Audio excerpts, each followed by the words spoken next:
Olá, meus queridos alunos do sexto e sétimo ano. Sou a professora Silvia, da disciplina de Ciências. E hoje iremos abordar um assunto bem interessante. O planeta Terra, que é o planeta onde nós vivemos. Primeiramente, vocês vão compreender como é composta a superfície da Terra. O planeta Terra é o planeta habitado por nós, seres vivos, como pessoas e animais e plantas. Conhecido também como planeta Água. É o maior dentre os 4 planetas rochosos que fazem parte do Sistema Solar e possui uma estrutura interna dividida em 3 partes, que é a crosta terrestre, manto e núcleo, além da estrutura externa, que é composta pela litosfera, hidrosfera, biosfera e atmosfera, que são o que oferece as condições favoráveis para a existência da vida. Primeiramente, vocês vão entender a primeira parte da superfície terrestre, que é a crosta terrestre. A crosta terrestre é a camada superficial da Terra. A camada sólida, composta por rochas e minerais. A crosta terrestre é subdividida em crosta oceânica ou marítima e crosta continental. A crosta oceânica é constituída essencialmente por basalto, enquanto que a crosta continental é constituída majoritariamente por granito. A crosta oceânica é a mais densa do que a crosta continental. Outra parte, o manto. O manto terrestre é reconhecidamente a maior camada da Terra, com maior volume, massa e extensão, sendo composto por rochas em estado pastoso ou fluido. O manto terrestre representa a camada intermediária da Terra, posicionando-se acima do núcleo interno e abaixo da crosta terrestre. E por último, o núcleo. O núcleo corresponde a aproximadamente 1/3 de toda a massa terrestre, apresentando as maiores temperaturas no interior do nosso planeta e profundidades que vão desde os 2.900 km até os 6.370 km de profundidade. Ele pode ser subdividido em 2 subcamadas, que são classificadas como núcleo interno e núcleo externo. O núcleo externo é líquido. O núcleo interno, por outro lado, é sólido. Então, tem um lado líquido e outro lado sólido, com temperaturas iguais ou semelhantes às encontradas na superfície do Sol.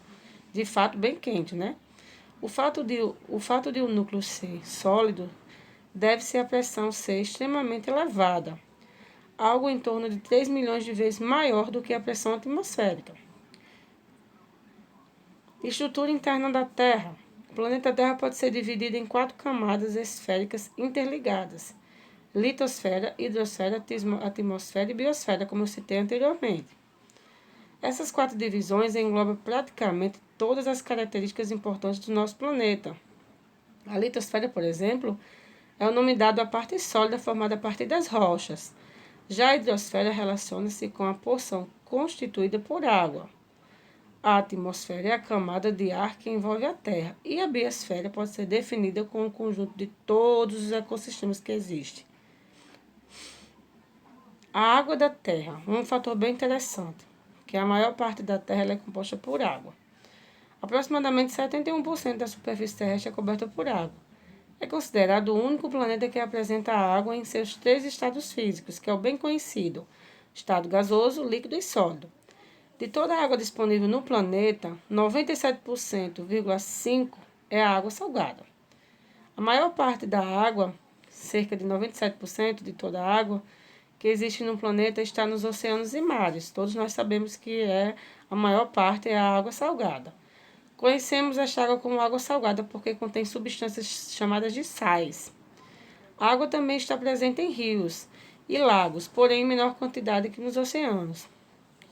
A água doce congelada, que são as águas das geleiras e calotas polares, corresponde a 77,2% das águas continentais.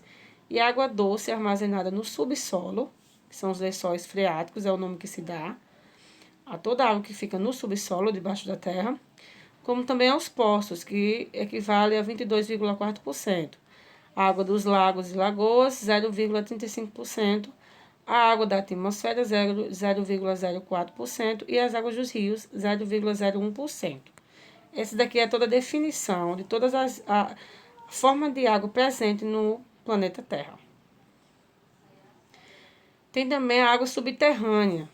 As águas subterrâneas são formadas pelo excedente das águas de chuvas, que percorrem camadas abaixo da superfície do solo e preenchem os espaços vazios entre as rochas.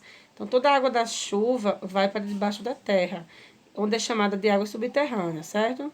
Essas formações geológicas permeáveis são chamadas de aquíferos e são classificadas em 3 tipos de aquíferos: aquíferos fraturado, poroso e cartístico. Os aquíferos são uma reserva de água embaixo do solo, abastecida pela chuva, e funcionam como uma espécie de caixa d'água que alimenta os rios. Então, todas as águas das chuvas vão para debaixo da terra e ficam armazenadas. Essa água armazenada é chamada de aquífero, não se esqueçam. Rios e lagos. Os rios são deslocamentos de água que acontecem de maneira natural, sem haver interrupção. Geralmente, um rio parte de sua nascente e corre em direção aos relevos mais baixos, até atingir ou desembocar em outro curso maior, como por exemplo no oceano, além da possibilidade de desaguar em algum outro tipo de lago. E os lagos podem ser definidos como um acidente geográfico, em forma de depressão. Abrange um grande volume de água que não secam mesmo. Suas águas são oriundas de muitas fontes, como da chuva, nascentes próprias, rios, derretimentos de geleiras, podem apresentar tamanhos e profundidades variados, certo? Grandes ou pequenos, rasos ou bem profundos. Partes de um rio. Aqui vocês vão entender quais são as principais partes de um rio. Rio é uma corrente de água natural que se dirige para o mar, para um lago, para outro rio. Córrego, riacho, regato ou ribeirão. São rios mais estreitos, mais rasos ou com menor volume de água ou extensão. Veja agora as principais partes de um rio. Coloquei aqui as principais partes de um rio. Nascente, que é o local onde a água subterrânea atinge a superfície, dando origem a um curso de água. O ponto onde a água aflora, onde a água nasce, é chamado de nascente. Tem um leito, que é o espaço ocupado pelas águas, é o caminho que o rio percorre. Também tem a margem, que é o local onde a água encontra-se com a terra. A foz, que é o local onde a corrente da água, como um rio, deságua. Ou, sendo assim, um rio pode ser como foz em outro rio, um grande lago, uma lagoa, um mar ou oceano. E tem a afluente, é o curso da água que deságua em um rio principal ou em um lago. São os afluentes que alimentam o rio principalmente. E a nossa atividade. Gente, eu coloquei as questões aqui. Se vocês conseguirem copiar no caderno, se conseguirem entender, vocês copiem no caderno e respondem de acordo com os slides. Se vocês não conseguirem, eu vou postar no grupo de vocês e vou colocar a atividade para vocês imprimirem. Vai ser da opção de vocês, que vocês preferirem achar melhor. Então, a questão 1, como é conhecido o planeta Terra? Vocês vão explicar como é que ela é conhecida. 2, como é que a Terra é dividida? 3, quais são as 4 camadas esféricas da Terra? 4, você sabe quanto de água doce e quanto de água do mar existe no nosso planeta? Você vai dizer a porcentagem, certo? 5, o que são aquíferos? 6, cita o nome de um rio que você conheça. Você vai citar algum rio que você conhece. Você vai dizer onde é localizada e você vai descrever como ele é.